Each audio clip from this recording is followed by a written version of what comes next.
Bonjour à tous. Nous allons commencer le deuxième chapitre de cette partie électrocinétique, le chapitre 8 sur les générateurs et récepteurs électriques.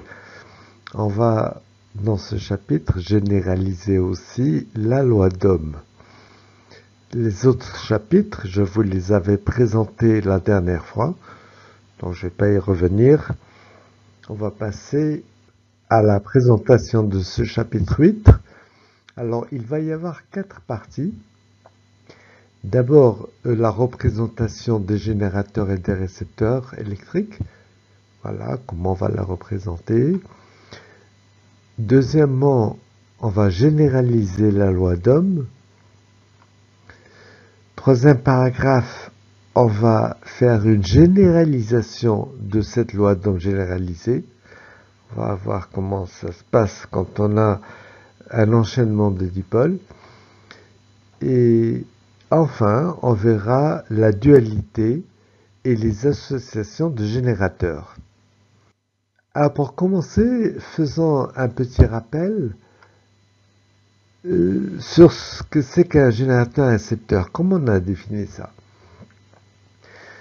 Eh bien, ce petit dessin, on l'avait déjà vu la fois dernière.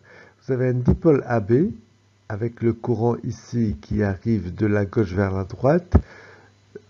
En A, il y a un potentiel VA, en B, il y a un potentiel VB, et la différence potentielle entre A et B, enfin dans le sens VA moins VB, est représentée par la flèche qui est là-bas. Bien, on va s'intéresser à l'énergie qui est fournie au dipôle. Cette énergie, on va voir tout de suite d'ailleurs, elle est égale au travail des forces électriques. On va voir tout de suite qu'elle s'exprime de la façon suivante: dW égale dQ VA moins VB, et comme dQ égale à IDT, et que VA moins VB c'est U, eh bien cette énergie infinitésimale est égale à UIDT. C'est l'énergie reçue par le dipôle pendant l'instant dt. Alors pourquoi on a ça? Eh bien, rappelez-vous, lorsque vous avez une charge dQ qui est en un point où le potentiel est V, cette charge a une énergie potentielle électrique qui est égale à dQ fois V. Donc, lorsque ici vous avez des charges qui se déplacent de la gauche vers la droite, elles arrivent en A, elles ont en A une énergie potentielle électrique qui est égale à dQ fois VA. Lorsqu'il arrive en B, elle a une énergie potentielle électrique dQ fois VB. Donc, on peut dire que cette charge, lorsqu'elle traverse le dipôle AB, va gagner l'énergie dQ fois VB moins VA. Ou une autre façon de le dire, c'est qu'elle va perdre une énergie dQ fois VA moins VB. Alors, si elle perd cette énergie, c'est que quelqu'un d'autre l'a gagnée. Soit quelqu'un, c'est le dipôle. Donc, si elle a perdu dQ fois VA moins VB, c'est que le dipôle a gagné une énergie dQ fois VA moins VB. Voilà, c'est ce qu'on a écrit ici. Et là, juste après, on dit dQ égale I fois dt. Et on a cette relation-là. Bon, maintenant, cette différence de potentiel VA moins VB, elle peut être positive ou négative. Dans le cas où elle est négative, c'est-à-dire si VA est inférieur à VB. Vous voyez, si VA est inférieur à VB, ça contredit ce que nous connaissons jusqu'à présent. Une charge positive dQ ne peut pas remonter le potentiel. Et pourtant, ici, c'est possible, elle peut le faire dans un certain cas, c'est lorsque ce dipôle-là est ce qu'on appelle un générateur. C'est justement c'est la définition d'un générateur. Donc, si dW est négative, c'est-à-dire que l'énergie fournie au dipôle est négative, d'accord? C'est-à-dire qu'en fait, c'est le dipôle, en fait, le générateur, qui fournit de l'énergie aux recharges. Ce générateur fournit de l'énergie électrique aux charges. cette énergie, elle vient d'où? Ben, un générateur, en fait, c'est un transformateur d'énergie. Il prend de l'énergie qui peut être mécanique ou chimique dans le cas d'une pile, il la transforme en énergie électrique. C'est le rôle du générateur. Alors que dans le cas contraire, si VA est supérieur à VB, bon, ça c'est ce qu'on connaît, une charge dQ positive va descendre les potentiels, eh bien, on dit que le dipôle AB est un récepteur. Il reçoit de l'énergie électrique. J'ouvre ici une petite parenthèse pour dire qu'une résistance, bon, ben, c'est un dipôle qui reçoit de l'énergie. Elle transforme d'ailleurs intégralement cette énergie électrique en énergie, en chaleur, si vous voulez, en chaleur, par, par la loi de Joule qu'on avait vue avec une puissance P égale RI au carré. Donc, dans ce sens, on pourrait se dire, bon, bah, une résistance, c'est donc un récepteur. Eh bien, non, on fait la distinction. Un récepteur, c'est un dipôle qui va transformer une partie de l'énergie qu'il reçoit en une partie qui est autre que de la chaleur. Alors que la résistance, ça transforme intégralement l'énergie reçue en chaleur. Donc, vous voyez la différence. Un récepteur, c'est par exemple un moteur électrique. Il reçoit de l'énergie électrique. Une petite partie, bah, il est bien obligé de... Le moteur devient chaud, mais l'essentiel de l'énergie électrique reçue est transformé en énergie mécanique. Un mot sur la puissance développée entre A et B. Vous savez que la puissance, par définition, c'est l'énergie par unité de temps. Donc ici, en simplifiant par dt, eh bien P égale UI. Maintenant, on va se demander comment on peut représenter ces dipôles-là, les générateurs et les récepteurs. On a vu la représentation d'une résistance. D'accord? Vous vous rappelez le petit rectangle avec la lettre R. Bien, on va commencer par un générateur électrique. Eh bien, il y a deux façons de représenter le générateur électrique.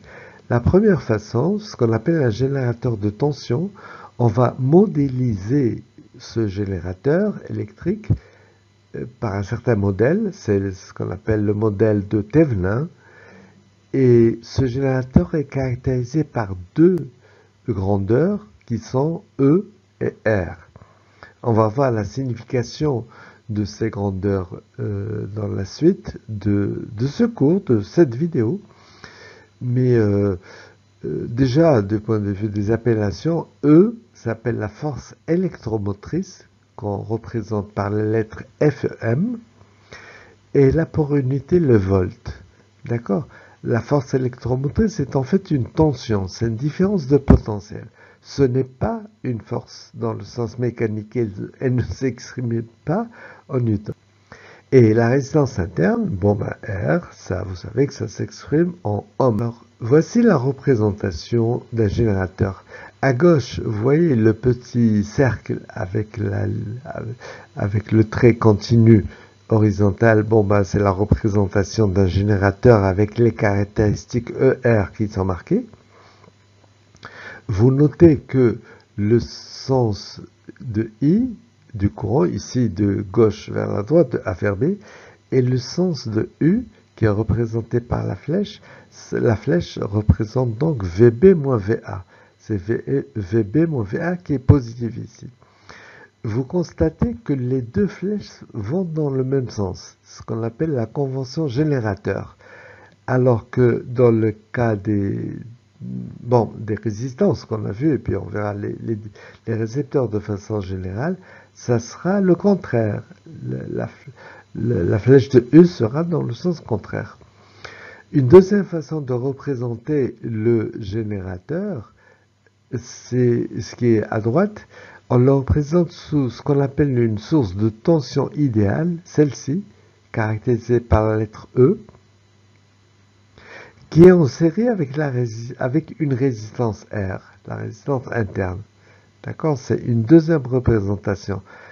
Entendons-nous bien, hein, le générateur, c'est l'ensemble AB. On ne peut pas séparer réellement, physiquement, le générateur réel en une résistance en série avec la source de tension idéale. Non, ce n'est qu'une vue de l'esprit. Hein. Le vrai générateur, le générateur réel, c'est l'ensemble qui est compris entre A et B. Une deuxième façon de voir ce générateur, c'est ce qu'on appelle un générateur de courant. Donc c'est un autre modèle, c'est le même générateur, hein, mais on le modélise autrement. C'est ce qu'on appelle le modèle de Norton. Eh bien, il est caractérisé par deux quantités qui sont ICC et R. ICC s'appelle le courant de court-circuit, et comme tout courant, son unité c'est l'ampère, et R est la résistance interne. Alors, on peut le représenter comme ça. À gauche, vous avez toujours un cercle avec cette fois-ci un trait vertical, donc ICC et R. Et la deuxième représentation, ici, vous voyez, vous avez le double rond, comme dans les Jeux olympiques. Et donc, nous avons ici un courant ICC qui est délivré, qui est en parallèle avec R. C'est la signification de ces deux choses, en parallèle. En fait, c'est la chose qui est représentée ici. Vous voyez le double rond, le rond avec le trait vertical, le courant ICC qui est délivré, ainsi que la résistance R qui cette fois-ci est en parallèle. Tout à l'heure c'était en série, maintenant elle est en parallèle. Alors le vrai générateur c'est cet ensemble-là, c'est l'ensemble qui est entre A et B. Le courant I qui est délivré vers l'extérieur a une valeur qui évidemment va dépendre de l'extérieur. Ça dépend de ce qu'on appelle la résistance de charge. Ça dépend de ce que vous avez là. Par contre, le ICC, eh bien, c'est une valeur qui est fixe. Quel que soit ce que vous mettez à l'extérieur, vous avez un courant ICC. C'est ce qu'on appelle une source de tension idéale. D'accord? Une source de tension idéale, c'est une source qui va vous délivrer un courant ICC bien déterminé, quel que soit l'extérieur. Alors que tout à l'heure, la source idéale, c'était une source qui vous délivrait une tension qui était fixe, quel que soit l'extérieur. Bien sûr, ces sources, comme son nom l'indique, source idéale, ces sources n'existent pas. Elles sont toujours associées à une résistance petit r, en série dans le cas de tout à l'heure, et ici en parallèle.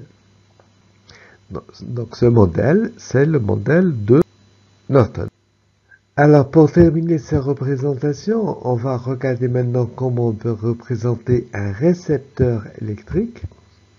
Ce récepteur va être caractérisé lui aussi par deux choses, deux quantités, E', ce qui est la force contre-électromotrice et qui est représentée par les lettres FCEM, E', donc c'est aussi une différence de potentiel, l'unité c'est des volts, et R', qui est la force, qui est la résistance interne du récepteur. Alors on le représente comme ça, c'est un rond, un cercle, mais cette fois-ci il n'y a pas de trait à l'intérieur. Avec les caractéristiques qui sont écrites E', R'. Vous voyez que les deux flèches de I et U sont de sens contraire, c'est ce qu'on a dans un récepteur. Alors à propos de flèches, ici le I, la flèche de I représente le sens de déplacement des charges positives qui se déplacent, alors que la flèche de U ne représente pas de déplacement. Bien évidemment, il n'y a pas de déplacement pour la tension. Il y a une tension qui existe par exemple ici en M et une tension qui existe en N. Mais ici, c'est simple, ça nous donne le sens de variation de U. Ce U, comme la flèche est comme ça, c'est la différence potentielle Vm moins Vn. Bon, on verra dans les diapositives suivantes à quoi est égal U en fonction de E', R', et d'ailleurs à quoi est égal U en fonction de E et de R de tout à l'heure. Bon, une autre représentation de ce récepteur, c'est ici, c'est donc ce qu'on pourrait appeler un récepteur idéal, donc sans résistance interne E', en association avec une résistance en série R'. Et donc c'est à nouveau, c'est cet ensemble-là qui est le récepteur réel.